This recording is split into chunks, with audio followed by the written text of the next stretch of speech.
Welcome. So, a couple of days ago, we did an experiment inviting several amazing brains around one table, putting a laptop in the center that could be turned so only one could have the focus, and you could get the focus by turning the laptop.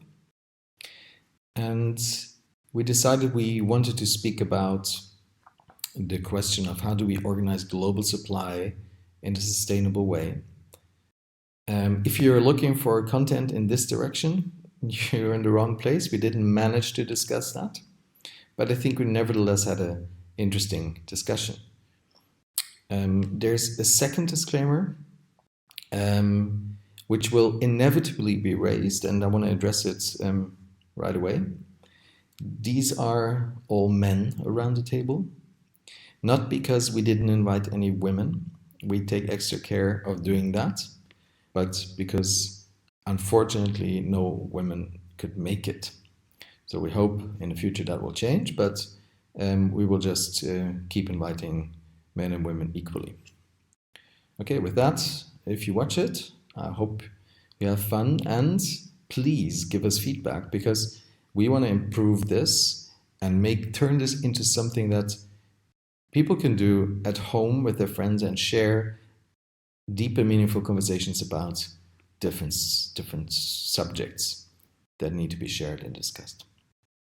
Okay, have fun. And then if this is also recording. Oh, I think this is something you should record next time.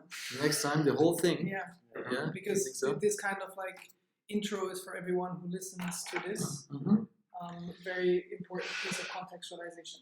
So yeah, but I can do a little version of that, and just give the context, and not the whole thing about the because basically it's what full circle is.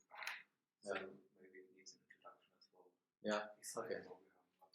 So I'll just welcome everyone to our first full circle conversation, and what we attempt to do is to have deep and meaningful conversations around difficult topics. Something in a time where people can declare war on Twitter is dearly needed, because we need to tackle all of these massive challenges, and we also have massive opportunities, but we have to somehow match them.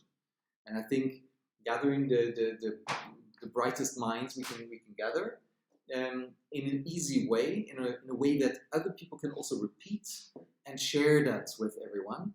That's what we intend to do. And here now in Berlin, what's the date? 11th of February 2020, first full circle. We have gathered a room full of bright minds who will introduce themselves and their take on our topic for tonight, which is how do we organize global supply in a sustainable way? And we will be giving light to the person speaking, so we will be turning the camera to everybody in the room, and while they speak. And this is our experiment, and we hope that everybody would like to, some people will repeat this and be inspired to actually take action and build. Okay, so having said all of that, given some context, I'll do a very quick intro for myself and like a 2-minute overview of what I think how we could organize global supply in a sustainable way, or what could be thoughts around that.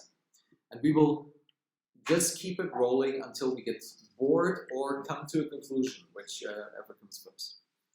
Okay, or sleep or whatever. So, okay. So my name is Thomas. I've always been obsessed with doing things towards making the planet a good place. I wasn't able to express it like that for a long time, and I wasn't able to activate that for quite some time, because I always thought that I first need a bunch of money to do that, and then I figured I'm just going to start doing it because I didn't have that bunch of money to do it. So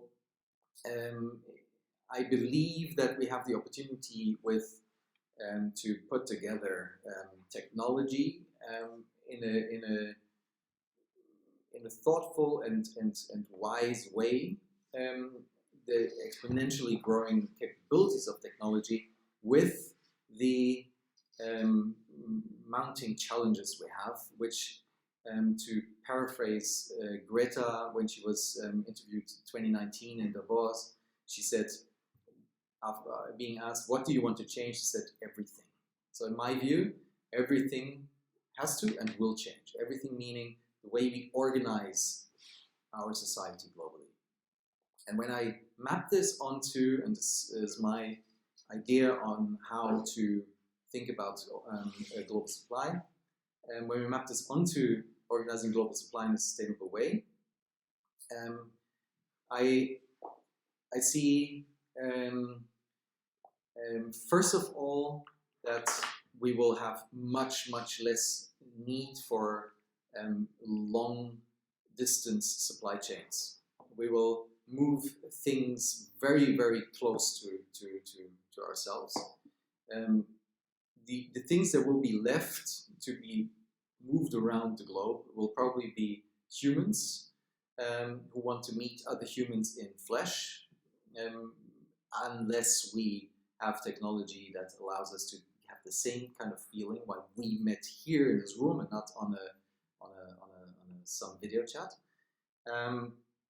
And of course, resources that are cannot be easily sourced all over the globe, that need to be somehow distributed.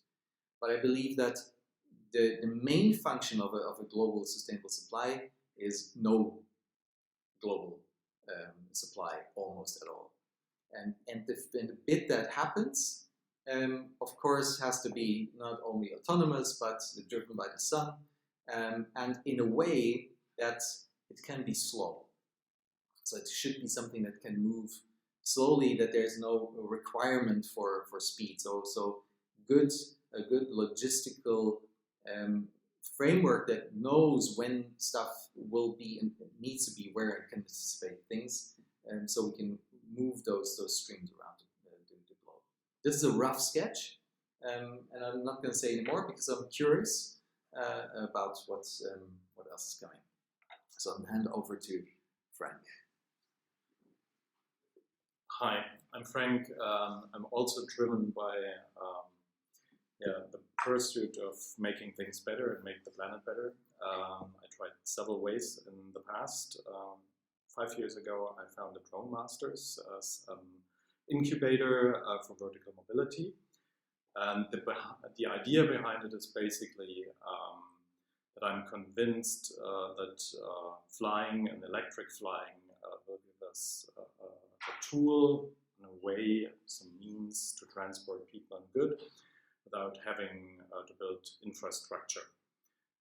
So we can bring necessary goods like medicine and also whatever people like to remote areas without having to seal and pave the areas around it, to build streets and roads. That's basically where I'm coming from, to make it very short.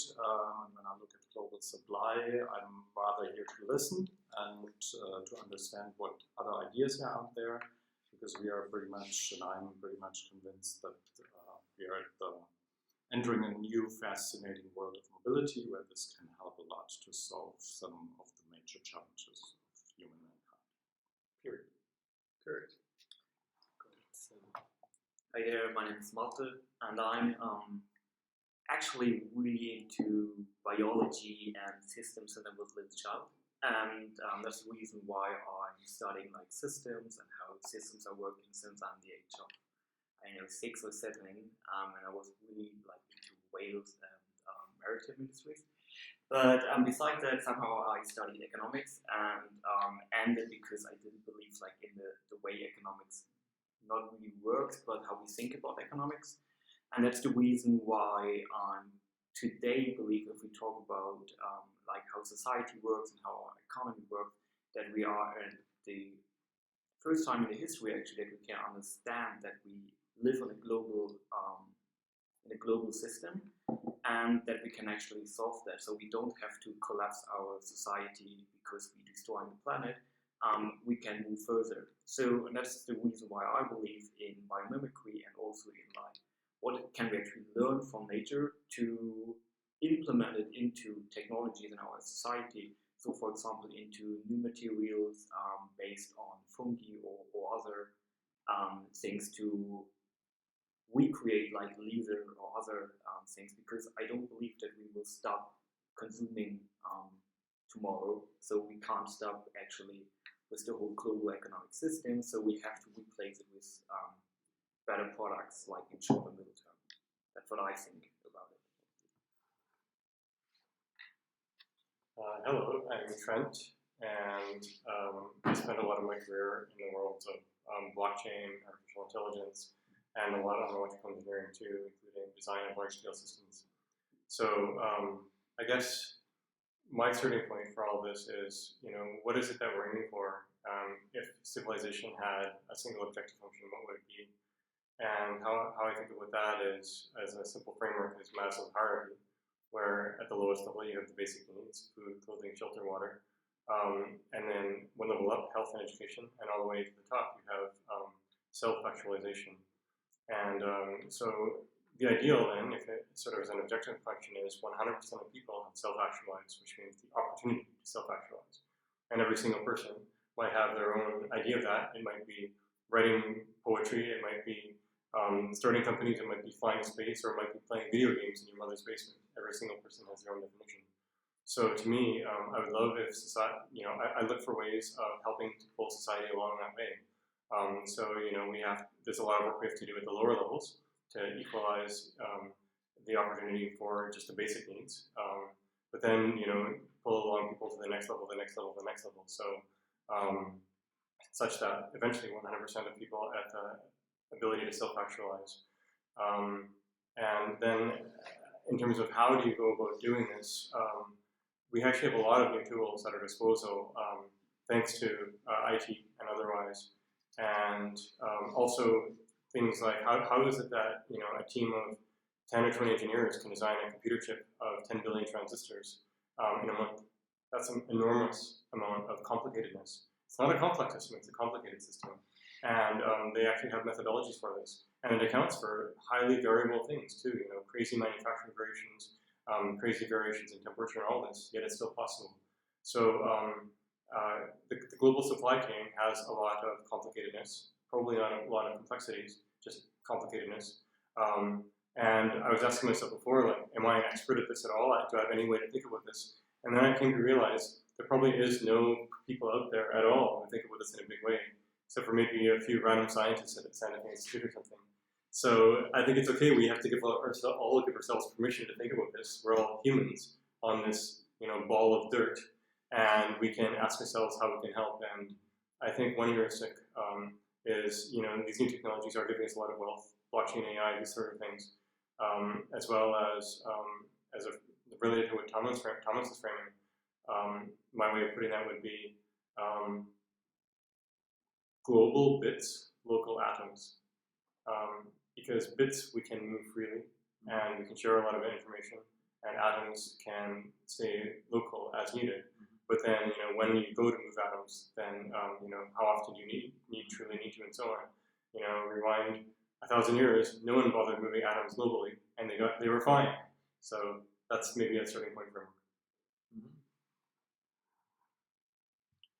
Yes, hi, hello, I'm Alex, and I spent my whole career in the field of energy, and the wish was to develop technology that helps us to fight the CO2 emissions 30 years ago. So the first step was to pioneer in a way the photovoltaic sector, and the idea that was also simply stop transporting energy, but simply use technology to convert energy that you have on site as wind or as solar radiation into energy, and also in a way changing the way that the energy business works. I mean, we called the first industrial company that I started, Solon AG, for solar technology, because we believed it's much better to buy technology once then have energy than simply buying energy every day from a utility.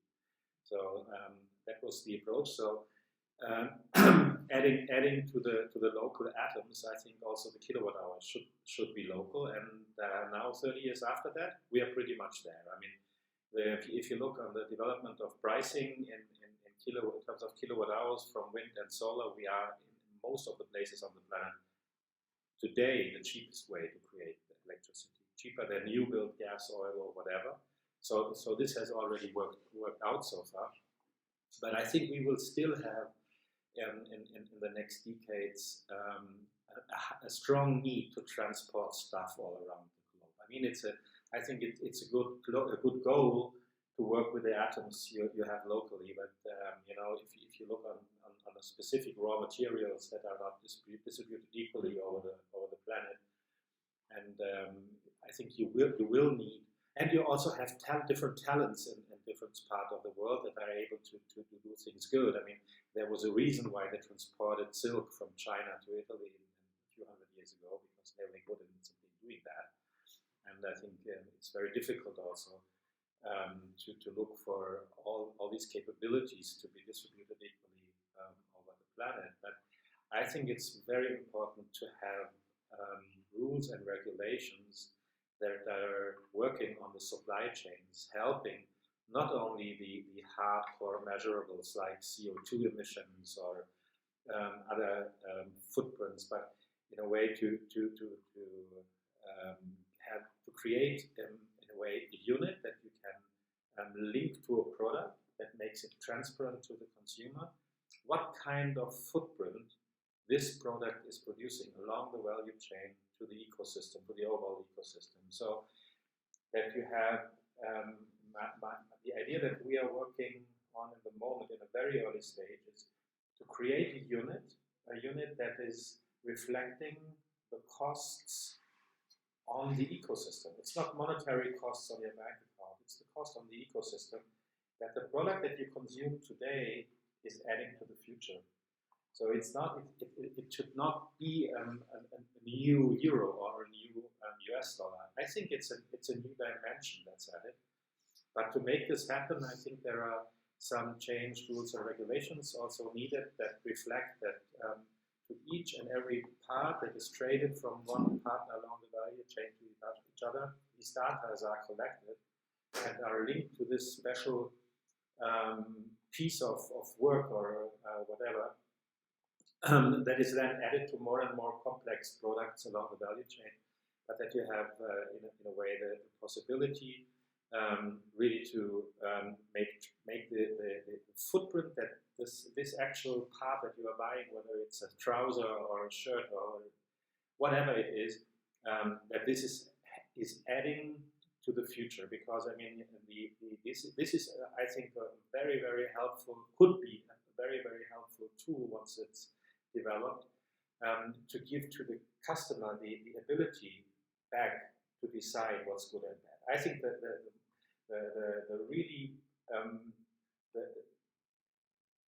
the thing that is really needed is a tool that gives in a very easy and simple way the answer to a complex question, and that is about this footprint. If you can answer this question very easy, I think the consumers on the planet will be able to take that decision, and I'm also sure they will take that decision. Hi, I'm Oliver. I've been really listening to all of your intakes, and I like the take that you had about this notion of allowing ourselves to think about these questions that maybe are beyond our specific expertises also. And I also had this thought in my mind before coming here, where I'm actually an expert in terms of how to distribute sustainably in a large global system. I maybe have my one or two additions to make, but obviously I can't solve that question. And that's also why we're here, I guess, to not solve them alone. Okay. So I've been working for about 5 years on this notion of how can we get our society to make more the most complex decisions we have to make more sustainably, more effectively, and also more compassionately, so that we can actually solve the challenges that we're facing the next 100 to 200 years. If we're making to the 200, it's another question. And and so on the question of what means sustainable global trade, or like how can resources be distributed more sustainably, for me a basic question was, why is it not sustainable now, and what are the driving factors? And so, for example, you could think about what you said, like, hey, how can we get it slower? Why is the speed so fast? Why do products need to be from one side of the planet on the other side of the planet super quick? And also, which parts of that supply chain actually need to change, because I'm not entirely sure that everything needs to change as of now, because it's also scary for people, and in order for getting people on the ride, you cannot come and say, like, we're changing everything you know. That's probably one of the challenges of our political discourse right now, where people are just scared by a lot of progressive ideas that want to change everything now, immediately, next 10 years. So one of the takes that I've been researching as part of the company I founded is, how do the economics play their part in how unsustainable or sustainable trade or economical systems work. And one of the core notions that I found is that the reason why we have this kind of super fast super fast and exponentially growing trade requirements is because the way we structure ownership in companies or crypto ecosystems, it's similar. And that is by saying, oh, you get a share of a company. And with that share of the company, what happens is that your potential for profit is uncapped. The company can be worth $1 billion, it can be now worth even $1 trillion. So your piece of the company will also grow as much as it possibly can. So what that means is that in the process, the company itself has no free room of internalizing the externalities it creates, because it means every euro lost for a company is directly correlated with the profits of the individual investors inside a single company or an ecosystem. And so without that, there is also no room for all those global companies to become more sustainable, except if the consumer in the end really, really, really wants it. And that is sometimes hard, because the poorer people get and the more the middle class breaks out, the less there is actually the economic freedom of the consumer to decide for more sustainable goods that are just mostly more expensive. So to wrap this up, what I think we need to rethink is how do we change ownership structures in organizations so that these organizations and the individual investors get the economic freedom for social responsibility, for internalizing externalities. Because I believe without changing this, we will just do the same. Like, optimizing for maximum growth will optimize for maximum growth. Like, if we have a single function, this is the single function right now, and it's what brought us together here, because we need to find a solution. I would like to pick up on what I heard, and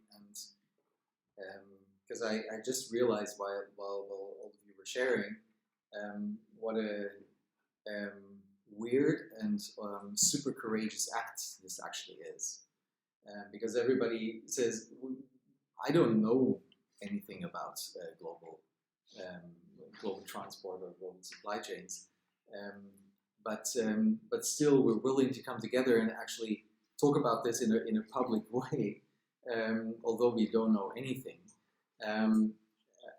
about this. But on the other hand, I believe that all of us have experienced a lot of things in our lives by building companies and organizations and thinking towards solutions so that we are actually capable of coming up with ideas. And that's the second point that I want to emphasize now, because we all fall when we try and think about how do we organize the future better, fall into the trap of extrapolating from here.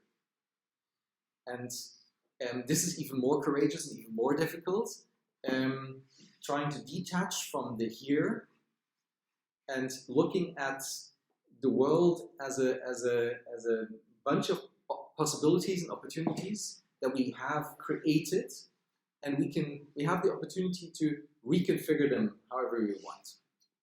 So that is the frame of mind I would love us to adopt here tonight, so we can reconfigure what we have and what we know and what we maybe assume, and correct what we assume by being so many experienced brains around this table, in order to come up with a more coherent picture.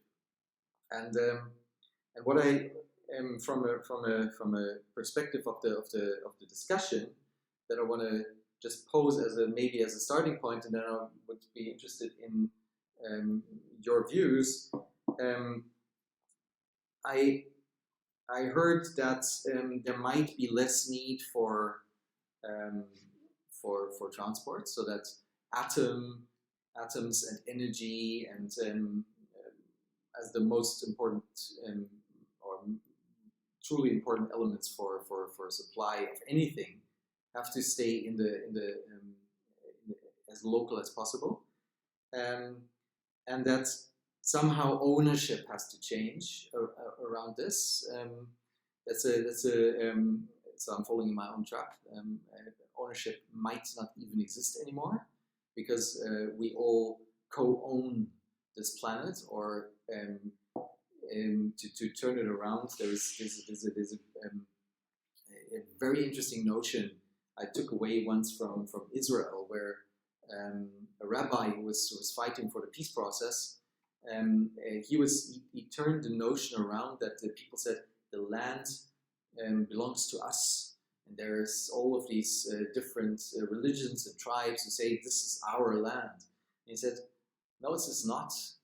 You belong to the land, but all of you belong to the land. And this changes something in our perspective. So I would say we all belong to this planet and not the other way around. And we act as stewards. So the ownership is the other way around. The planet owns us. And Eventually, and yes. we get, yeah, it actually does. And we get to use some of it in order to live a life.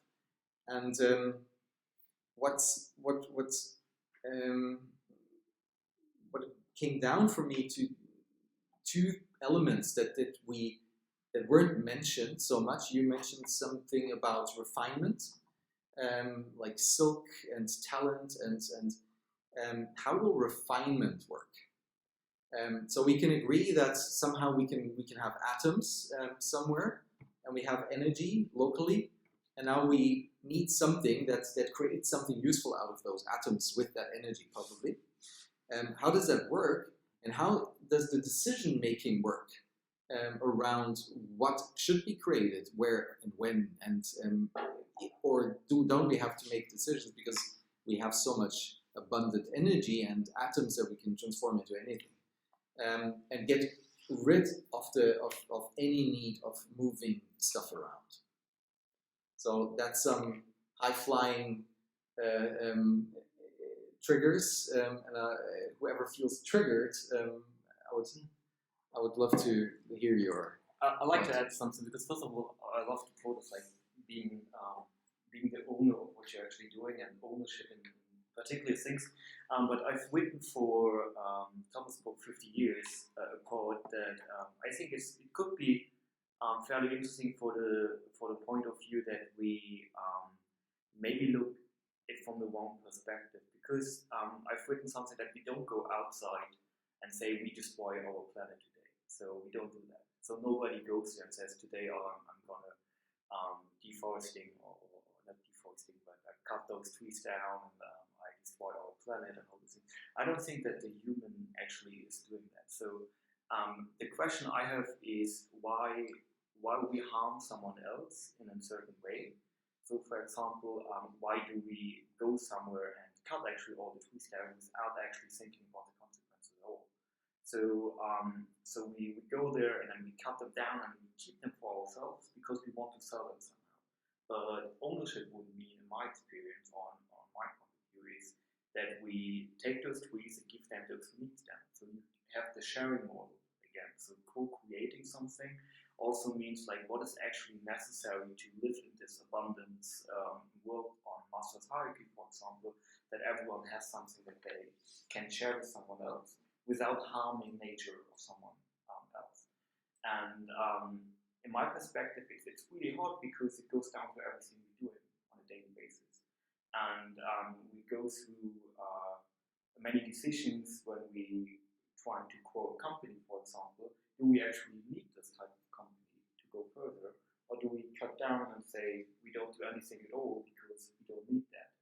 And that's, I think it's an interesting concept of thinking about if we have this degrowth in mind, so we have everything slow down, rethink all our decisions, and then you have like billions of people in other countries who are totally thinking in a different way. They want to have everything that we have here. So, for example, if you go to India, they all want to have like the new flat screens, iPhones, and all those things. And this is, I think it's interesting because how can we actually change people's perspective, because we've been through that in the Western economy, and we now see all the issues. But how can we actually try to help them, or not help them, I don't like that word at all, but how can we give them an approach or an impulse that they don't do the same mistakes again? Mm-hmm. That, yeah. So you're referring to the human elements, the human psyche in that. Yeah. Because I would be very curious on Trent's take on that, because I know that Trent, just like me, I think we fall into the trap of not thinking about humans, because we think about technology too much. At least I fall into that trap. And I was seeing your reaction, and I would be really curious on your take on this. Well, I guess I think I know where you're trying to point to, but I'll take a step back to start with. So on what you had talked about, Thomas, this idea that the Earth owns us, and kind of like one way to think about our role on the planet is that it's all evolution. So evolution is this massive planet-wide and more broadly entry pre-reversal engine, right? And we are, a function. We have emerged from this, much less complicated organisms to being much more complicated organisms, and we have reshaped and terraformed the mountains around us and so on. And we have bits flying back and forth and atoms flying back and forth, and that's just kind of the current status. And we're doing this on a larger scale than we were before. But it's not a negative thing. That's just evolution. It just is. Evolution doesn't have an ethical stance one way or the other. And we shouldn't be scared of, literally moving whole mountains. We shouldn't be scared of terraforming Mars and expanding across the cosmos, right? And so, but what we should be scared of when we think about sustainability, a good definition is, we want to be able to self-actualize each human all the way up to a level of civilization in a way where the music, so that the music doesn't stop 200 years from now or 20 years from now, right? We want the music to keep going without, destroying things around us. It's given this evolutionary life, and maybe it's kind of harsher than you think, right? Like nature, Mother Nature is benevolent, but Mother Nature is also cruel, right? And maybe I'm speaking generalities here, but overall, then I also think that we shouldn't constrain ourselves as humans to be thinking that we are constrained to our meat-bag selves, our meat-bag bodies, right? As well. So, if I'm going to go and explore the cosmos, there's not many places I can go when it starts to get really far away. And do I really want to be a primate flying in a tin can to explore the cosmos, or do I want to have a better substrate for my mind. And to me, I still treat that as humanity. And it just happens to be where I just have a better substrate to explore the cosmos. But how does that relate to where we are now and where we're headed? Well, I guess in the macro level, this is all just evolution. Carbon is not a deity, and it's all about reversing entropy. So what does it mean? Like what I just described is sort of a 50-year, 500-year horizon. What about 20 years from now, or 5 years from now? And I think because if we're not careful, we will screw it up, and the music will stop. So I'm excited though that modern technology can help us to get closer to abundance. With super like low cost energy, things like solar and all that. Solar on its own, get rid of every 20 years from now, everything could be solar if we want, in a pretty practical way, right? That's remarkable. Energy is no longer a constraint on civilization, right? It has been up till now, but it won't be going into the future, right? And once energy is no longer a constraint, usually that has been treated as the constraint on wealth. So this is where we can get to abundance, and then how do we organize things better to redirect, the wealth from these electrons into wealth around us towards self-actualization, and this is where automation can help. Automation of management, which is blockchain, automation of sort of the leaf nodes of the things that we do, and that's really AI. So I'm still wary that I'm talking too much in the future and stuff. But I think in the near term, it is about getting off of this dependence on energy. And another piece of that, though, is as well, by having better allocation of goods using AI and so on, we won't need to have these broader supply chains, have better functioning markets that do connect the externalities and internalize them and so on. So, yeah, I think I was more vague than I wanted to be, but I'm trying to link like the long-term objective function with the medium term with the now, and I'm not trying to get caught in this trap of sort of feel-good todayness, like this idea of just feeling good and patting ourselves on the shoulder for planting another tree, because that's not where evolution is headed, right? So if I ruffle feathers, great, let's talk. Let's talk. Any thoughts? A friend of mine has always the saying, nobody needs a washing machine, but we all need clean clothes. And I think this is coming back also to the point that you raised with the ownership. I think in a way, a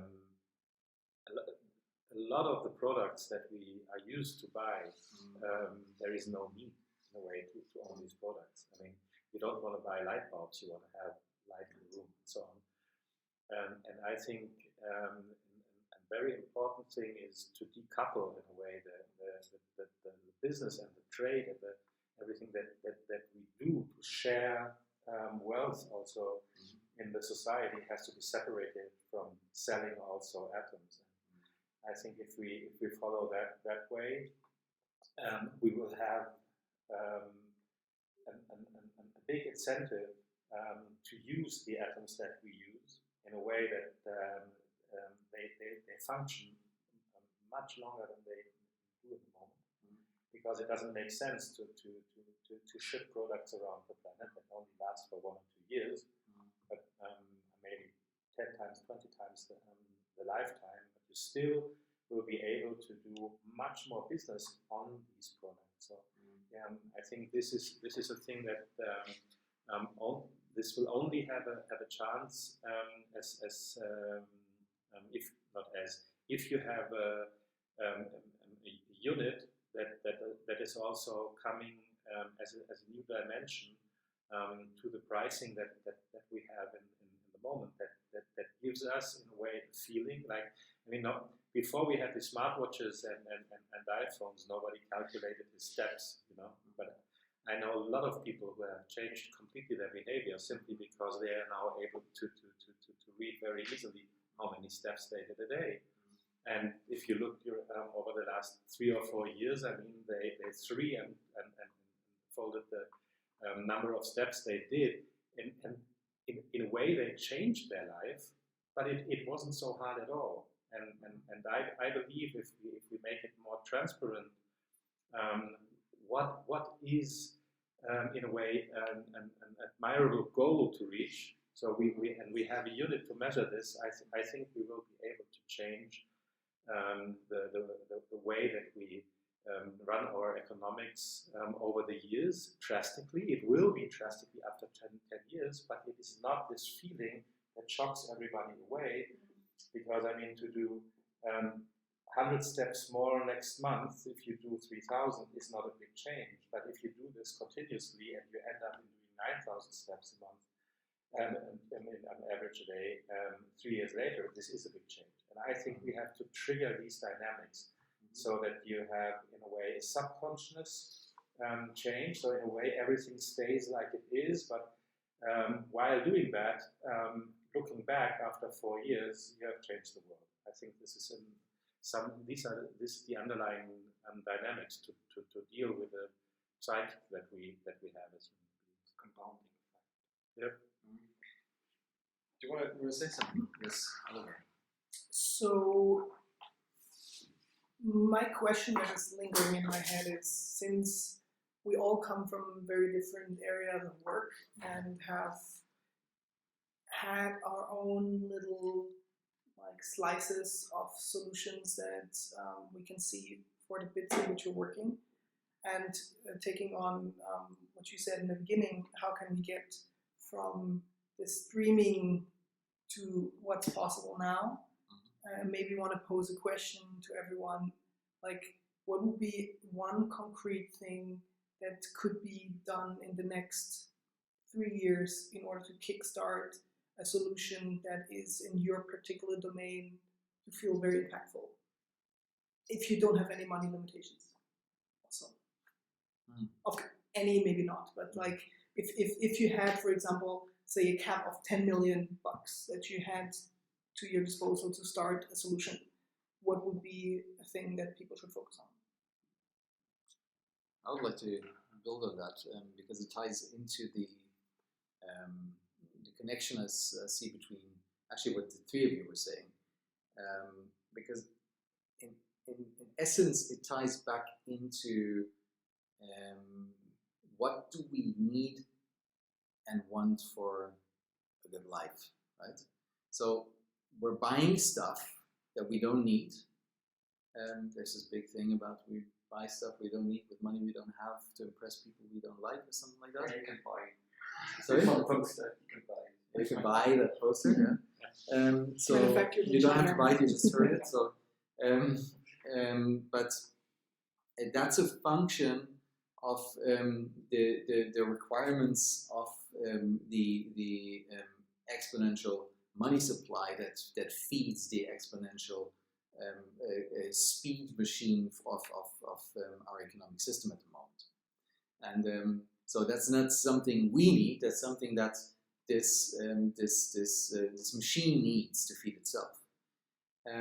So to answer your question, what I believe is a extremely strong starting point is to help people identify what it is that they really, really need.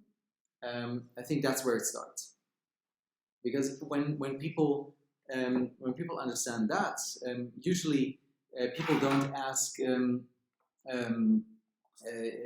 the end of the life. They don't say, okay, I missed. I'm sad that I didn't add another billion or something. They say, I'm sad that I didn't spend enough time with my kid, for example. So it's very. I think there are strong commonalities between people, and Trent, you were pointing to Maslow.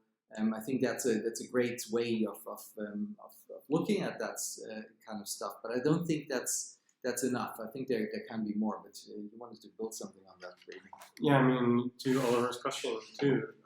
If you were going to spend, $1 million, $2 million, what would it be? And I don't have a great answer, but I have a solution. But I have a question kind of related to that. I would love to see someone find a way to link, the objective function of maximize the number of people that have the ability to self-actualize, and along the way too, right? So it's what you need at the basic needs, but also the needs going up the hierarchy, right? Healthcare, education, and so on. So how do you spend $1 million, $10 million to twist the world's financial system towards that objective function? I don't have an answer, but that's what I'd love to do, and I bet it only costs $1 million or $10 million if you do it right. I just don't know how yet. You know, maybe one step is just awareness. I talk about it now and then publicly, but I don't know how yet. I know that blockchains have this amazing ability as incentive machines to help shape people towards whatever it is you want to shape them towards. You know, so it's sort of like hijacking capitalism in order to achieve the common good. But I don't quite have a solution here yet. So that's an open question to you guys.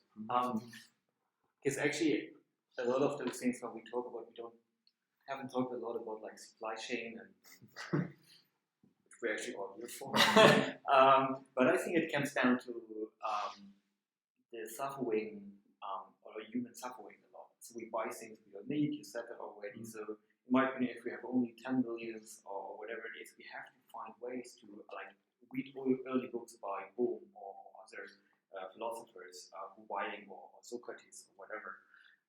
They're writing about these things that's actually important for being in a state of mind that you don't buy things you don't need. So this whole movement of like minimalism right now, yoga and consciousness training and all those things, I think it's a huge part of that because you reflect on yourself and you reflect on your the economy and all those things. You don't buy stuff anymore you don't need. For example, you don't buy a car if you don't need it. So you're trying to find ways to share those things. And I think it's really important to find ways to actually open the mind for those concepts, because then you have the largest lever, in my opinion. Because we came up with all the solutions like for thousands of years that we in Babylon they created the gardens because hey, we built this huge agricultural system here to feed all the peoples here, but it messed up because humans messed up. So in my opinion, it's a lot that we're actually finding ways to think differently about those things. Because the brain actually has the same chemical effect if you buy flowers when you buy a diamond. So those things I think is interesting or important to understand if you want to starting to be free your mind from all those attachments and relations you have. And I think that's a good way to think about the world. And then we think about everything in your life. And I think that's important because then you understand what is actually something I really want to do without thinking about this is something I want to do, except of this is something I truly have to do. It's hard to get, but I don't want to get really into this philosophical thing, but that's how I think about it. Why don't you want to get into it? I don't know, because I think it's a different topic. But maybe we just hijack the topic. That's okay. Okay. I mean, we don't have to force ourselves to stick with the topic. That's if we find some underlying principle that we want to talk about, that is more important, then we should do that. But then let's find ways to actually end human suffering. So why we suffer, why we buy things, why we do all the things we are usually do on a day-to-day basis. So why we're building like new materials for leather or for like bags or something. Or why we came up with blockchain solution for not messing up the financial systems or those things. So why this is something we came up in the first place with, and what is something we have to build actually that people are not suffering or not jealous or whatever it is. Alex. I think there is not. I mean, there are a lot of reasons. I mean, one simple reason is why I do a lot of things is because it's simply much more fun to do things better than you did them yesterday. and I think this is also something that evolution has in common with that notion of behaving. But I think one of the biggest challenges that we have to meet is you described Maslow's and the pyramid self-actualization is one thing, but I think we have much more to build up a new paradigm who we are, and this is not so much, from my point of view, a free individual that is forming societies, that is living on this planet. I mean, we are part of this whole ecosystem, and this ecosystem has a certain power to support us with functions, with functionalities, but we have also the obligation to give something back. I mean, it's not the question so much of being less bad than we have been yesterday by emitting maybe 20% less CO2. It is simply answering the question: what can we give back to this ecosystem to help the whole situation to heal again? Because in a way, I mean, we are simply driving towards a cliff. I mean, the situation is not really nice, and I think this has to happen, because I think we have also a crazy problem that let's say in our gene pool in our society, we have maybe, I don't know, 80, 85, 90% of people who love to do the things exactly like they did it in the past. Conservative guys, simply.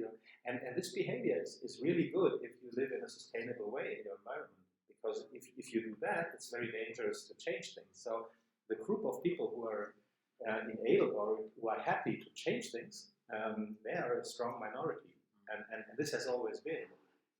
But now ending up in a situation where they followed maybe for 100 years these 10%, in building nuclear bombs and building diesel engines, whatever. I mean, these 80% followed the 10% that invented stuff, and now we are at a point where we know if we don't stop what the 80% are doing in everyday business, we are simply falling down a cliff. So we have to do something, and I think a new way of sorting our ethics. So what is it? What we have to do? I think this has to happen, and therefore the old picture of us individuals living on this planet, having everything as resources, that does really not work. And this is, I think, also a question that we need to address in order to have the right view on what is going on in the moment and what needs to be changed. What if we created a, let's say, a database, some website, with a statement of each world leader, business, religion, politics, whichever category, on what does the world look like in 50 years if I succeed? So you could look, you make a decision, a purchase decision between two, let's say, phones, right? And you want to make a decision based on your value system somehow. Now you can read the statement of the CEOs of these two companies on what does the world look like if I have my way. Or to make it more concrete, in political parties, who do I vote for? Those parties are very similar. They quarrel about mundane stuff. It's totally irrelevant. Their marketing machine makes sure they're talking about irrelevant stuff to distract from the important stuff. But if I ask the question, so if you and your party are successful, what does the world look like in 50 years? And if I have a database to look that up for any relevant organization or human, that could be transformative. Because that's, in the first step, requires those people to reflect. And their marketing crew cannot do anything about this. They cannot really help them out there. I'm not so sure about the notion of the marketing department not being able to help, because if you look at what politicians nowadays already do, is like articulating what their world looks like. If that's the world they want to go into, can be obscured. If they are capable of going there, can be obscured. So I'm like, this would invite even more propaganda. Like, even Hitler promised a great world, right? But the way to get there is except for a few. I mean, like, just saying, like, for a lot of people, the vision that he put forward was appealing enough to follow him. And so, I mean, I see a bit of difficulty, but I get the spirit. Like, to be transparent about a goal that then can be measured, and that can be tracked. And Yeah, it can be tracked, right? So it's certainly, yeah. Sorry. Please. Well, so I wanted to come back. So I think that's a cool question. I share all of our concerns. I wanted to come to what you were talking about, how, right now in the conversation we've had, it's around global supply chain. There's been this underlying assumption that the world is in a trajectory where it's going to shit. Is that really true? You are actually pointing out something different actually a bit, which is saying people are buying this stuff, right? There used to be 50 different widgets that are now living in our phones, from flashlights to compasses to everything. The younger generation, the millennials and all that, they don't care about buying a car. They'll just ride the metro or rent a car for a minute or whatever. The things they consume, the things that they spend money for are bits, not atoms. So, and if you look at the stats across the board, the world is getting better. There's several authors that have written about this, about the poverty rate is going down, the hunger rate is going down, the life expectancy is going up. This is just the public doesn't want to think about that because it's not. Journalists don't want to write about rosy pictures, but it actually is getting better, right? We're living in a better time than ever. Now we have exploited the world and a lot of resources in a way that isn't sustainable, but a lot of the factors that led to that exploitation are going away. Oil is getting replaced by solar, right? And a lot of the other things where we used to consume stuff is now, like, we used to consume atoms, now we are consuming bits, and that is a trend that is accelerating. So what if, what does the world look like if we just kept following the current trajectory? Maybe it's not so bad.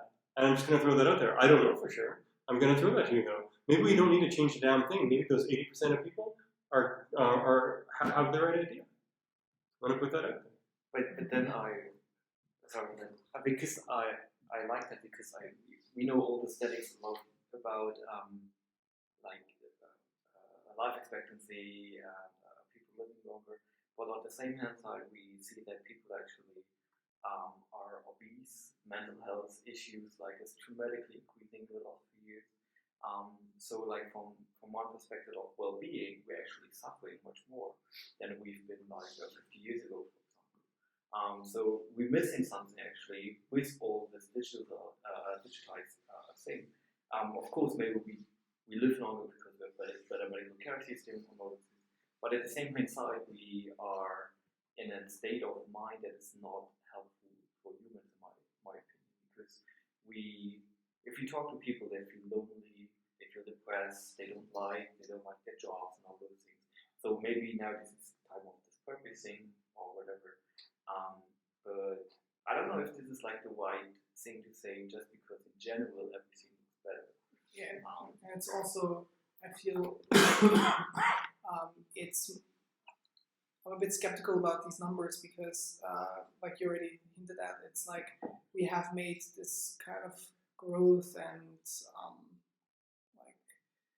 wealth possible by exploiting an externality that we have not accounted for, and that future generations potentially pay for it by not being able to exist, or our generation not having the same life quality anymore in 20, 30 years. So of course now everything gets better, but that is not for me an indicator that it will stay that way if we don't change a thing. And also taking into account that even though life expectancy is a metric that could hint towards well-being, if everyone lives longer but lives much more shittily, then is that then better in the end? And yeah.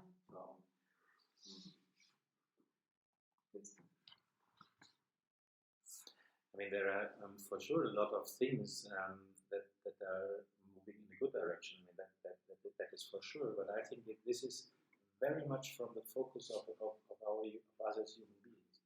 A lot of things. In healthcare, in food supply, in a lot of things are much better than 20 years ago, and the trend is great. But there is one big thing, and this is this World Overshoot Day. I don't know, but this is monitored since 30 years. It's when the resources that we have, if we want to live in a sustainable way. And I don't know, this is now, I think, in April or something like that. I think July. For the world in July. For the world in July, for us in April. I don't know, but the days earlier and earlier and earlier. So we are not in a process where we are moving towards a more sustainable being on this planet. I mean, things are for us as human beings are becoming better. That is true, but the task is nevertheless huge.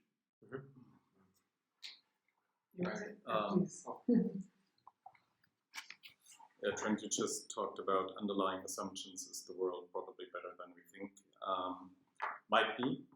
The other underlying assumption we have or have in this group is that we are convinced that everybody wants a good planet for everybody.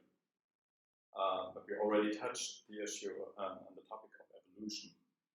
And Darwin's evolution means survival of the fittest. So if you change the perspective, you think generally about, okay, we are now in an acceleration, we are in this exponential race of everything is getting faster and faster, and we're really moving very fast toward the cliff. And probably 90% of us will jump over it and will survive the fittest 10%. And if you look at the whole, it's a very harsh contradiction, but that's when you said, like Hitler had this line out of what is the perfect world for me. It's like when we're looking at everything we're discussing now, the challenges of the planet, possible solutions, what we want to change, what unites us is that we are looking for a perfect and good world for everybody. And I think that this is not a common standing among human beings. That is a decision making you have to do. It's like, do we want this for everybody on the planet? Where I'm deeply in, because I think you basically have to empower people, and there's enough for everybody. But the reason why the world and the planet is developing the way it does has a lot to do with that there's a large group of other minds that just coming from a basic survival of the fittest approach. It's like it's either them or us, right? And that's the fight we are having. Right. Just a quick note before you can have it. It's like we're also seeing this right now in the whole climate change debate.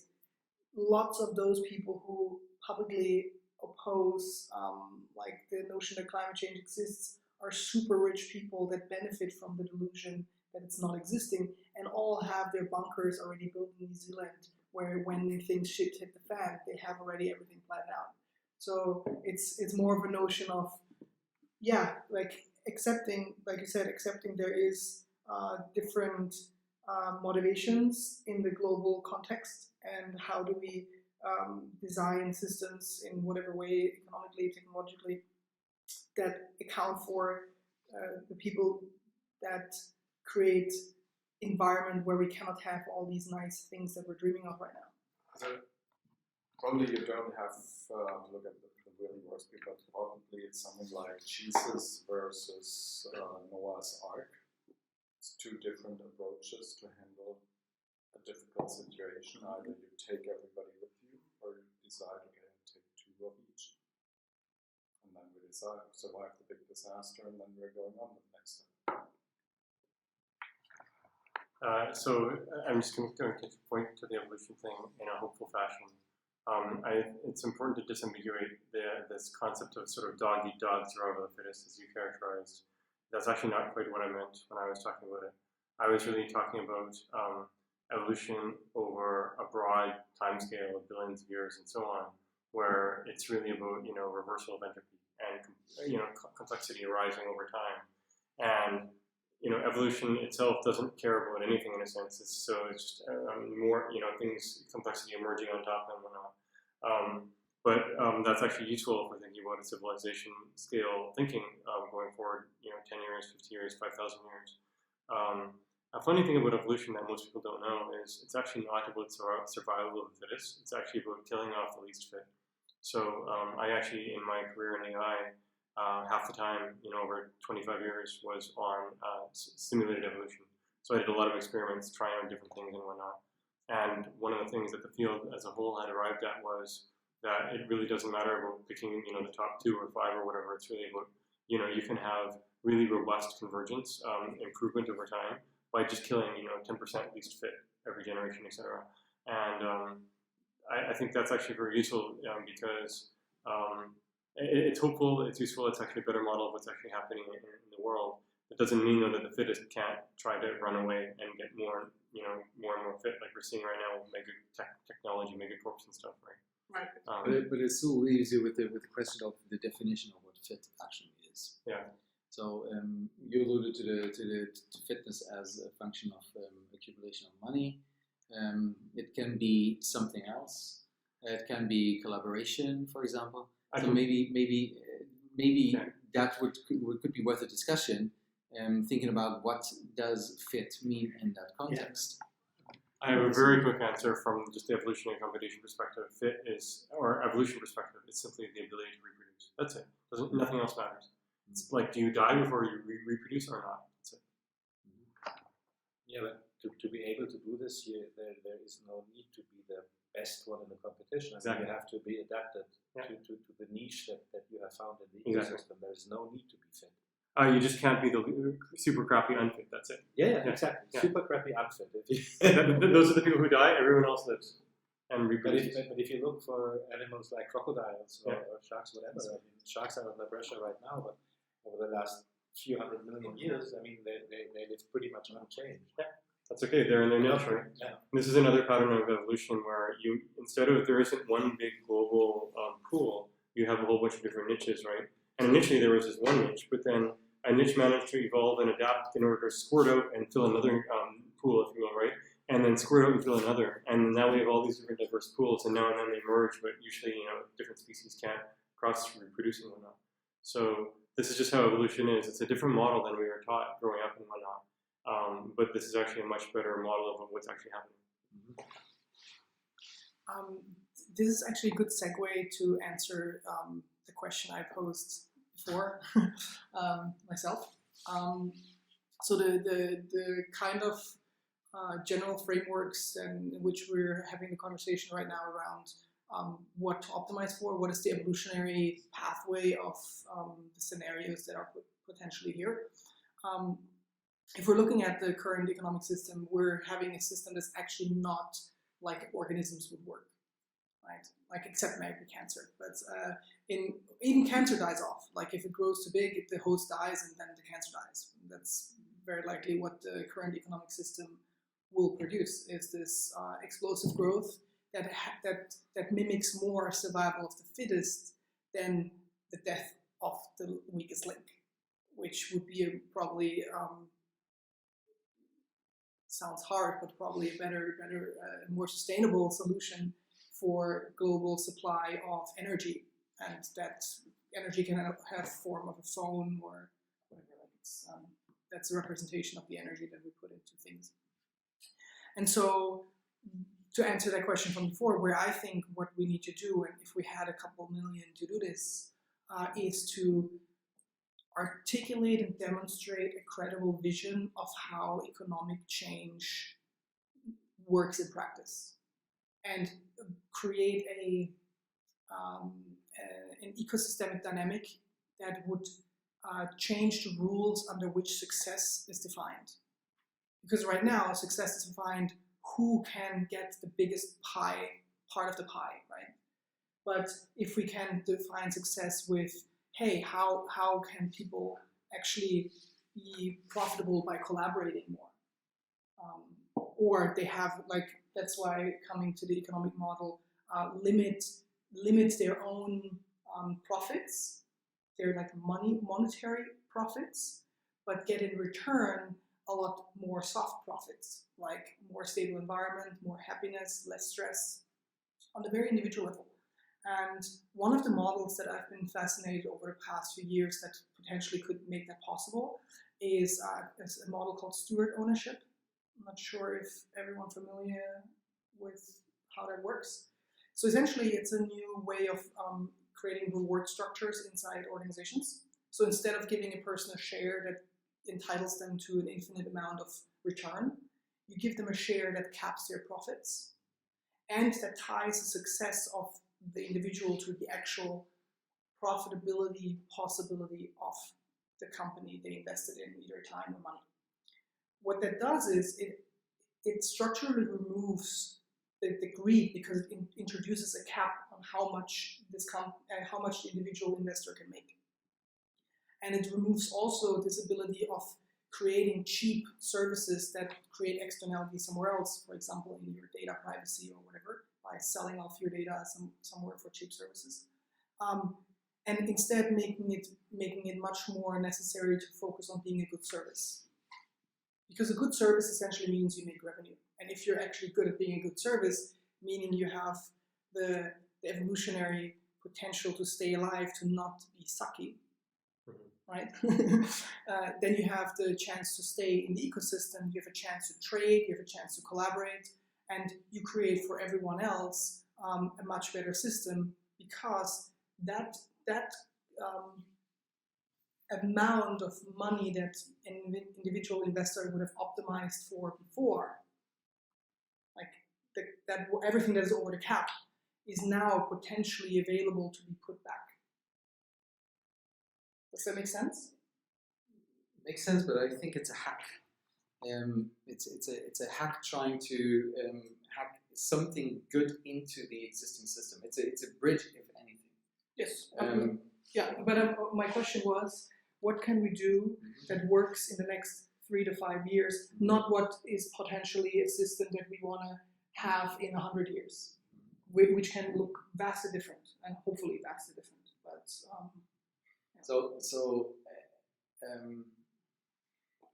I heard that you wanted to develop a model and educate people to that model.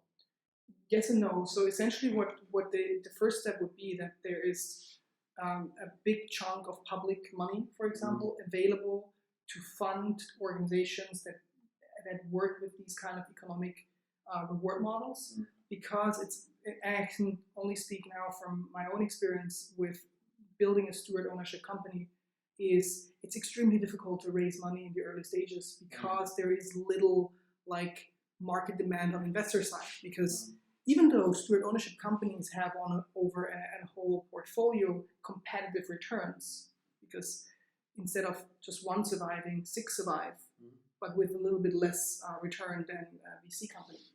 But still, in the software space, it's not a common model for investors. So that bridge to show that the model can work would be extremely helpful to kickstart a new economic dynamic that can just pull economic opportunity in.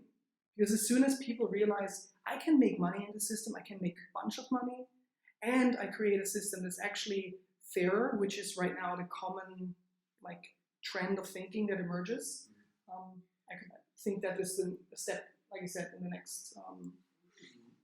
But that might be prolonging the situation, because as long as we have a situation where we're building on a money supply that rewards externalization of negative effects, which is the case in a fiat system backed by GDP, and it's necessarily the case. There's no way around that, and that would just prolong that. So what's I would use that for is instead of trying to push the late majority into something, I would create really bright and shining early adopter scenarios where people live an amazing life, a truly amazing life that everybody wants to have, but they're totally out of the system. Totally. They live off grid. They can feed themselves without too much work. They can spend time with their children. They can educate themselves. They can exchange ideas and make that really visible. Have George Lucas come in and create a story around that, and then put that into the movies. I think then we have a. Sorry, as a quick aside, Cory Doctorow wrote this, what could be the screenplay at some point, a novel called Walk Away, and it's exactly what you described in a sort of technical sense. Okay, thank you. That's good. If anybody watching this knows George Lucas, let us know this so we can put Cory Doctorow and George Lucas together. What's it called? Walk Away? Walk Away. Okay, sorry, I hijacked that, but I thought it was important because as long as we have this financial system as an underlying mechanism, we're in shit. There's no way around this. So what you're describing, I think, is two different things. It sounded like a critique on the model, but I don't think it really is, because it talks about two different things. What you're describing is, how do you create positive models of how life can be lived? Like, what are the general values of what a happy life means? What I was talking about is, how do you change the larger economic incentives for companies and all the people that are affected by them? Because in the end, you look on Instagram, you see all these perfect lives. That doesn't change that the person in Mumbai does not have the capabilities to live that life, because all of the economic opportunity has been drawn by the current system into the top tier that has no incentive to give it back. And so even though we're prolonging a system that is based on money, which I don't think is a negative thing, that money exists, we're changing the way the distribution of that monetary opportunity is actually facilitated. Because now the distribution is non-distribution, it's centralization. But by giving those companies the opportunity to shave off profits without lowering the total return significantly of the individual investors, those companies suddenly have the opportunity to give this kind of trickle-down economics that we hear so often in some economic theories. So yeah, for me they're two different things. But if you think there is a strong criticism, please reiterate, because I'm super interested to find flaws.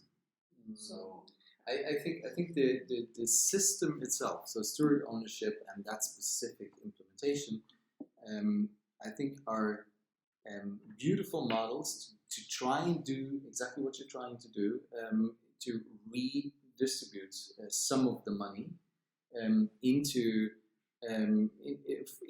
a way where people can actually benefit from that money. But it's in no way a way that brings us out of the trap that we are in, which means which is created through the fact that we have a growing money supply. Whether we distribute it or not, we have a growing money supply. And as soon as we have a growing money supply that's backed by measuring pure profit, we have to create profit all of the time. We have to create profit in order to feed that beast of the money supply. Profit is not bad. Profit essentially means growth, and growth by its nature is necessary. The question that we're not having answered in the current system is, how much is enough? Growth, exactly. But what do you do? Well, let's say we use that machine, but not to add a third car to our house, but to bring flying machines to Africa, for example, in order to solve that. Right. So at one point, we will have solved all of that. Right. Will that be enough? No, because the machine will still be greedy for more profit and more profit. And this is what we're experiencing in our island. This is a massive experiment. This is why we're speeding up those cycles of consumption. This is why we have super fast fashion. This is why our phones break all the time. This is why planned obsolescence. We know all of that. That's no news. So what you're actually doing with steward ownership is you're prolonging this mechanism. I don't agree. And at the same time, just to finish that point. At the same time, we have, by exploiting the planet and people through that mechanism, created enormous knowledge and potential. Enormous. And what we now could be looking at is, what entirely new way can we use that enormous potential to turn things right and make it beautifully livable for 10 billion people on this planet, and it's doable. There's no doubt about that.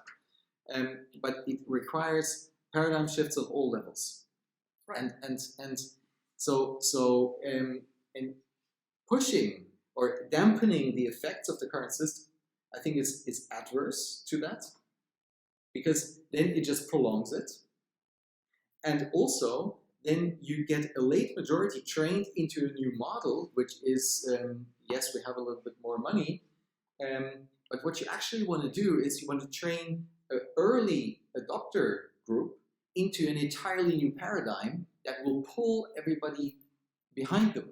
This is how things work. This is why Tesla worked, and Better Place of Shai Agassi did not work, because nobody wanted to have that unsexy car that he was giving them, although the model was so much superior. So you need to be sexy. Agreed. So we're talking about potential models. I mean, one of the goals is to basically try to wean ourselves off of this model of GDP in the current way GDP is measured, to get away from that idea of growth where it's ignoring a lot of externalities and so on, right? That's kind of the goal. And we have many possible goals of where to go in order to be sustainable globally, right? So just, in terms of possibilities, one of them, I think in general, and I think this is what Oliver was trying to get at, but one of them is to recognize that you do have to kind of bridge it. So how do you bridge it? How do you leverage the existing system of capitalism, of greed, and so on in order to walk into this future? So one way is to hijack and leverage it. Another way is to start with a small group and grow it over time. With a small group growing over time, Cory Doctorow is doing this too. He's building a small, an army of youths with books like Little Brother and Walk Away that are feeling encouraged and empowered to build the future and change it, right? And those, what were 15-year-old kids 10 years ago are now 25-year-old youths that are, building Ethereum and stuff, right? So it actually is happening in that way, and this band of people building Ethereum and everything around that segment of the blockchain community is a wonderful thing. But here's another example is sort of a bridge is Bitcoin itself. It's this thing that's out there that has said, the creator of Bitcoin realized there would be value if there was a global state available for the world, including who owns what with this particular coin. And at first the coin didn't have any value or whatever, but eventually some people started trading it back and forth on exchanges, and people established the value, even though it's sort of this made-up fictitious thing, right? So it's leveraging a bridge of people trading Bitcoins for fiat dollars to live or whatever. That's the bridge. At the same time, providing a new public service to the planet in the sense of this global state of the world, transactions that are timestamped and so on. So towards this question of, can you mimic that or use that new heuristic in a blockchain setting? And here's one way as a model, right? I talked about Maslow's hierarchy. Imagine Bitcoin basically is proof of work of security, like proof of secure work, right? Adding security to this chain. But what if you have proof of food, proof of clothing, proof of shelter, proof of water, proof of electricity, right? Where basically, if you can prove that you've added some food into a system that is then usable by humans, you're getting back some food coin. Same thing for water, clothing, shelter, etc. You do that for the bottom layer, 5 or 7 chains just for that. The next level up with healthcare and education and so on, up and up and up. So one potential system for the future could have 10 or 50 different chains, one for each of these different needs that people are incentivized to contribute to, and they can feed themselves in doing that. Like they can get money because there's stuff on exchanges, but at the same time it rewires the planet over time, right? So this is an example of bridging us, leveraging some technologies that have emerged in the last 10 years, but bridging us to a future where it is, once everyone is getting this sort of abundant supply of food and mobility and all this, then money will matter a whole lot less. Because this is the funny thing: if everyone is has the opportunity to self-actualize, who gives a crap about the U.S. dollar? You can self-actualize, right? So that's why it's really important to optimize towards that. Then GDP goes out the window, externalities go out the window. So I'll stop there, but that's one idea of a possibility to really reshape this global supply chain in a way that is, changing the externalities. Yeah, and that feeds back into where my disagreement came from. because in order for reaching at a stage where people can self-actualize, they need to be first able to feed themselves. And they're not able to feed themselves in a system that has an optimization towards centralization of power. It's just never going to be able to transcend to a system that is possible of getting rid of the GDP. Because as long as there's a centralized system, the people on the top will benefit from having the GDP there, and they will continuously amass that as their power source, essentially.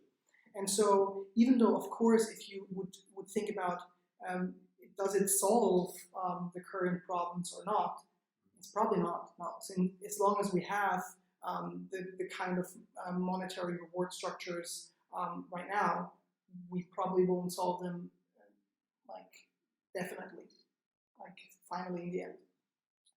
But in the end, we still need those bridges, because if you would say now, hey, 3-4 billion people in this planet, you now need to start using food coins and water coins and these coins and these coins and these coins and these coins.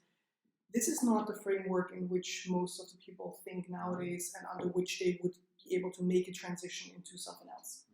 But if, for example, they suddenly had, say, something like a UBI or so, where they had like $5,000 per month, and suddenly don't have to worry anymore if there's enough food on the table or not, then they maybe are able to think about, oh wow, I now suddenly have so much freedom to do stuff. So how about I go into more collaborative environments with helping my friend to care for his kids while he goes on holidays that he never was able to do before, right? And so that's why I'm so a firm believer of we need these steps in between, and particular steps in between under changing economic constraints, still in the framework of money, still in the framework of profits, still in the framework of GDP for what it matters, that incentivize a certain level of growth, because I feel that's also important on a very individual level. If you have no ability to grow in a direction, what growth can be defined in many ways, you're stalling. Humanity is stalling. So having an optimization that optimizes for a little bit of growth, but not infinite like now, might actually be purposeful. But what if we already have grown that atom stuff enough? What if we have now entering a phase of growth that doesn't require atoms? So maybe not bits, but maybe skills, maybe happiness, maybe love, things like that, which you will never be able to enter into any monetary system, because they're practically impossible to measure. Even if you measure my chemical layout at the moment, it would be very hard to deduct from that whether I'm happy or I'm just on a drug or whatever. Right? So service and time is measurable in the end. So if I want to help you in some ways, and I don't have a very deep friendship with you where I can give you time for free, that requires some level of intermediation, and that's originally what money is for. If you take away, of course, the artificial inflation. If you take away the need for that, so self-actualization happens, and you don't care about dollars anymore, then maybe self-actualization, a part of your self-actualization is helping other people. Sure. Because that's deeply embedded in our in our maybe even genetic makeup. What would happen if we supplied all of the people with all of the needs on the basic levels? Right? What would happen? And if you did that, would they automatically grow towards the top of Maslow's hierarchy of needs? Star Trek. I think so. I have this data on that, so I follow UBI fairly closely, and with that, some of my favorite stats are the following. In one of the UBI experiments, they measured the percentage of startups that people did when they had UBI, and it doubled. And so that's really, really hopeful, because rate of startups is actually a big indicator for growth in in society and stuff. And the reason it doubled is because people who were just working all their time before to barely get by now had enough income to actually try some new things, try startups. That's very helpful. Another example is just if you measure upwards mobility, like in one generation, are you able to climb the rungs of society from lower class to lower middle class to upper middle class and so on? And interestingly, America is not doing so well compared to Europe. And if you look at some of the characteristics of what makes this possible, it's things like other parts of universal income, which is universal healthcare, universal education, which we have here in Europe, right? And so the mobility in Germany, the mobility in other places like that, like Canada, are much better than the USA.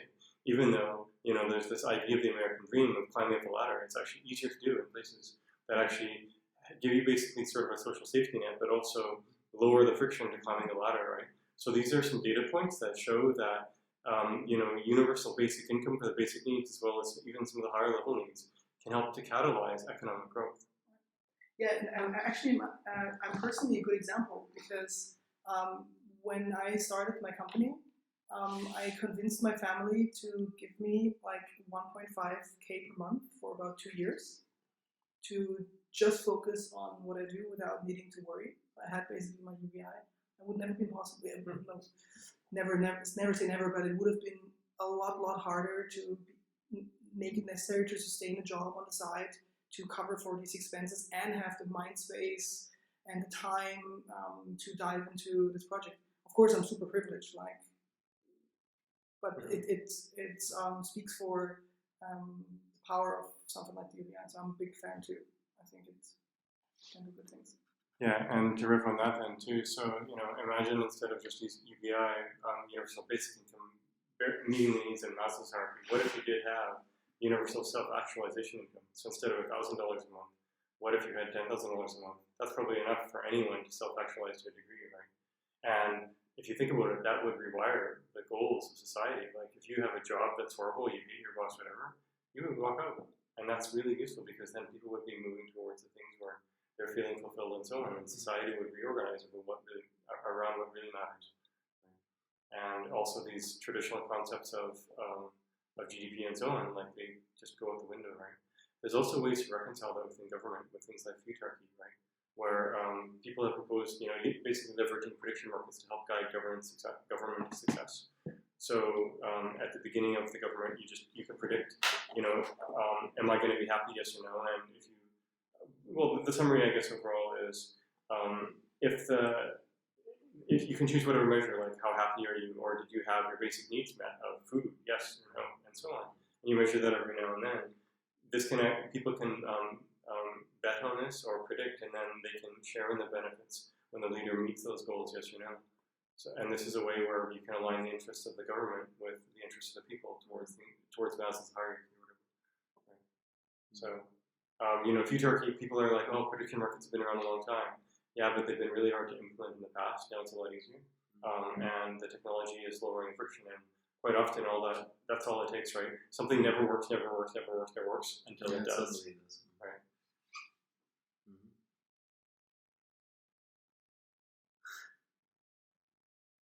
Any more comments?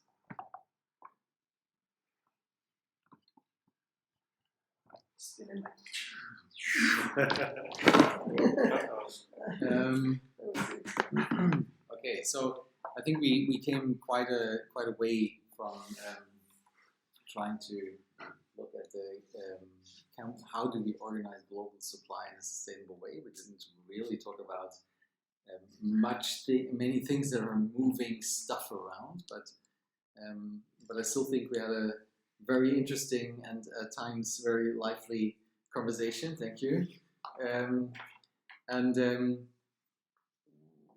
I would like to, because this is an experiment, as I said. I would like to have a little round of how did this work? What could change? What should this be repeated? But if so, how? So we can learn from this, either not to do it again ever, or do it in a different way. 1 to 5. No, not from 1 to 5. Just openly. vote now. So any feedback, ideas, kill it or build on it. I What do you would. think? I like it. You like it? I like it, and I have to say, I particularly like it that you picked the round table. It's a very nice asset for a round table discussion. That's true. Yeah, I like the format, and I don't think we actually diverted too much from the question itself, because it became really quickly clear that actually supply chain management is more a high level problem to much more fundamental issues, and maybe that sparks other new topics of discussions that you want to go forward. Because in the end, what would be cool with those discussion rounds, like you said in the beginning, that there is some level of utility that can be transported further. Because like you said, usually even those conversations, we're not the first people doing this, end up in just talking. Yeah. And so, I think it would be purposeful to think about how can the content that is right now discussed, one, be digitized so it actually can be used by other people, but also two, be extracted the main challenges of complex problems that emerge that can be penetrated deeper and find again branches that this needs to go. Okay. So some semantic analysis of everything we said. Can't woke brain do that? Not yet. Not yet. But in general, just following the threads of conversation and trying to go deeper with the right people that you think are the right people to go in these conversations. Okay. Thank you. Yes. Also, thank you all a lot for what you have said. I mean, this is you're driving home much richer than you write. I mean, that's a good thing about such a round table. Now, I think you asked the question what to do if you had 10 million to start something.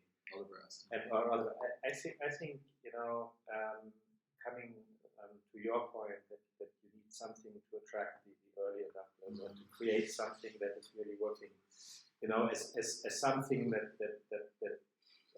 is tying other people's minds around it as something that they also want, and so making the whole thing crystallize to a big thing. I think maybe an idea that came into my mind would be to use such a fund, whatever it might be, as an incentive, as a prize for a community of human beings who start in a way some small symbiotic way of cooperating together in a regional way, setting up their own measurements that they want to fulfill in order to become more sustainable, and having a lot of these and looking after maybe 4 to 5 years on the achievements and simply bringing the focus on all these projects, because you have something like the fittest or the winner that is getting so an exercise for a new economic model or society.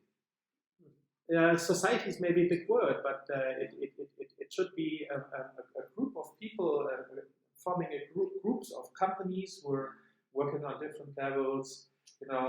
Education, agriculture, energy. What you need in a region to survive, and if they interlink their businesses in a way that they have a positive impact on the overall ecosystem. And there are maybe hundreds of thousands of ways of doing that. And there is not one good way, and they will also be very different depending on the culture or the history of this region, whatever. But if you raise attention that this is something that we need, and we need also the learnings of these projects, maybe to start an initiative and simply saying, okay, guys, go out and try out how it is to live in a new world, and if your world has really big advantages towards the one that we are living in, you will be entitled by this prize and can do more of your good stuff. Okay, New World X Prize, I like that. So I guess feedback overall for the session. I think it was really fun. Everyone here is clearly very bright, and we have wild brains in each of our own ways, which is great, really fun. So thank you, Thomas. Things to improve. Yeah, I mean, I'm a bit torn on maybe because I don't fully understand the goal of whether you wanted us to stick with the global supply chain or not.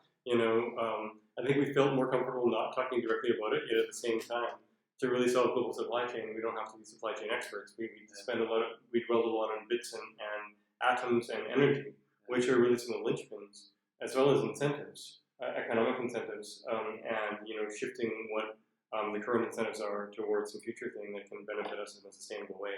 And that probably is the macro level way to solve it anyway, right? So you're never going to get some executive from Maersk tell you what the right way to solve global sustainability, right? Next chip. Yeah. So that's just not going to happen, right? So I think even though it might feel like we approach it from a very oblique angle, it feels like the right one, and it also, of course, matches our expertise. So we feel comfortable with it because of our expertise. Maybe it's completely out of left field, but it was a fun discussion. There's lots of possible directions where this could go. If it was as is, that would be cool. If there was other variants, mutations and stuff, even with the format itself, that'd be cool. Like a square table. Yeah. Walls. Okay, not much to add on actually. So I much like the Format. the format, not comfort. The format, and actually I like the idea of creating fun, for example, for challenging all those ideas, attracting maybe people to gather around in one place, building new communities for I don't know, from drones to blockchain and AI and all those things. And I know especially for in the technology sector, cities spending hundreds of millions actually building housing, for example, in San Francisco or Los Angeles to attract students that they come there and study at their universities. So this is actually maybe a good approach to say, hey, Berlin, let's build a suburban and test things around.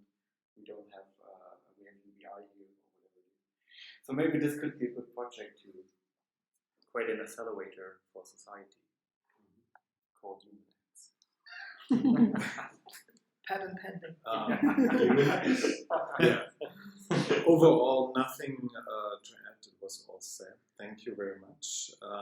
Very inspiring evening. A couple of new thoughts. Learned a couple of new things. And the only thing I would add is a little bit more female perspective. A word on that. So, as usual, all of the ladies that were invited declined. So, so we have made so from the TEDx, for example, community, and I think it was Lara in Paris at the Boma event who actually said it on stage, that 90% of the energy goes into bringing a hope for a 50-50 gender equality on stage. So you have to put 90% of your energy in finding speakers into finding 50% women. And it's very interesting. I've had multiple experiences with that. I've been at an unconference with 140 people, 70 of them women. Open microphone situation in the beginning. All of them achievers, right? Women, men, everybody. Open microphone for 2 hours in the beginning. Not a single woman took the microphone. Not a single one. We then spent 2 days asking every woman why that was the case, and it was the same as the feedback we get usually when we for TEDx, for example, which is, why should I be talking about this? I might not be the global expert on this, right? So that's number one. That's the number one. Number two, I don't want to do this alone. This is a group effort. Let's do it in a group. Or number three, I'm on stage all the time. I want to have a break, right? These are the 3-4 women who are on stage all of the time. So, for all of the women listening to this, watching this, if somebody ever asks you, do you want to come on this stage, and you don't want to do it, pass this on to a sister. Make sure that your seat is taken by either you or a sister, because there's no excuse. We're all trying to invite all women, and I'm gonna re-record this, and I'm gonna put it in the beginning just to clarify that. Thank you for the question. Well, to add a little tool or method which I like really much about the Green Party is the simple rule: no man can speak after another man. So you have to have a woman, or the discussion ends, and that strengthens the guys to look for other women to talk if they want to make their point. They need to have women. Well, it's true. I never asked you to bring in women. That's true. So I should do That's that. something very simple. So for that could be a rule. That could be a rule. So every people come in pairs. That's great. If you're invited, you have to bring somebody of the opposite gender. One. So we just outsource it. I love it. Thank you. That's beautiful. We'll do that. Okay. So thank you for that act of civil courage to put yourselves out there in this experiment, and we'll see where this goes. Thank you. Good.